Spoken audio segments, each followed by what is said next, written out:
Right now, there are more voice assistants active worldwide than there are people on the planet. 8.4 billion of them, processing over 10 billion voice queries a day. Your smart speaker, your camera, your hub, they are more capable than ever in 2026. But capability and privacy does not automatically move in the same direction. And totally, I am showing you exactly where the gap is and how to close it. Here are the attention. 34% of US adults now use a smart home assistant, but most of that use is still simple stuff. Checking the weather, sitting and setting a timer. Meanwhile, 30% of people say they are more worried about what their connected devices collect than they were just a year ago, and only 35 and 53% feel like they actually have meaningful control over their data. Convenience went up, confidence did not keep pace. So, what changed? Generative AI. Older voice assistants matched your world to fixed command list. 2026 assistants use large language models to actually understand context, hold a conversation, and remember what you said 5 minutes ago. That's the huge leap in capability.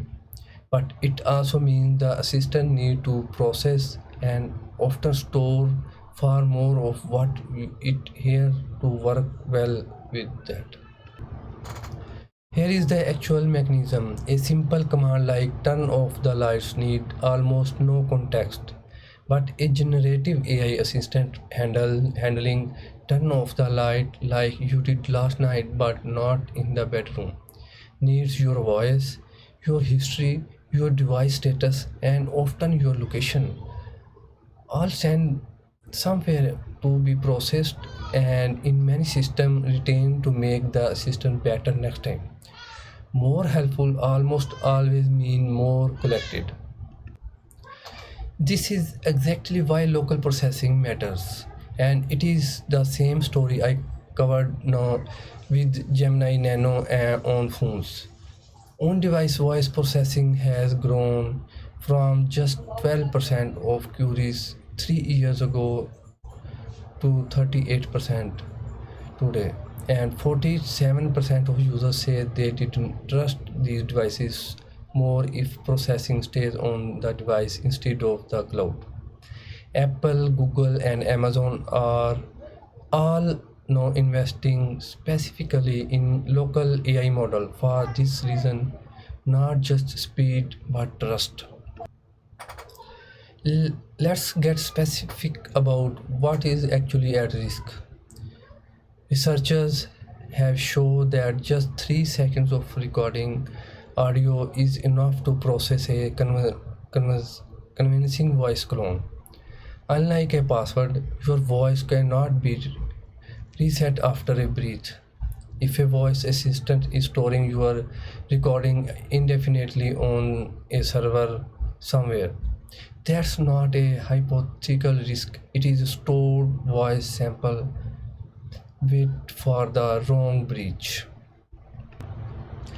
Cameras and hubs carry a different risk. Camera footage sent to the cloud is a stored, searchable, and permanent record of your home, and it's an attractive target for breaches. Hubs, meanwhile, quietly connect dozens of devices and third-party skills, each one a potentially entry point, and features like Amazon Sidewalk, which shares a slice of your home internet with nearby strangers' devices, are owned by default, and most people have no idea it exists. So let's fix this. I am calling this your privacy audit. Three categories of devices and the exact settings to check in each one. Right now, in under 10 minutes total. Start with your smart speaker. On Alexa, go to settings, then Alexa privacy, then manage your Alexa data and set recording to auto delete or do not save.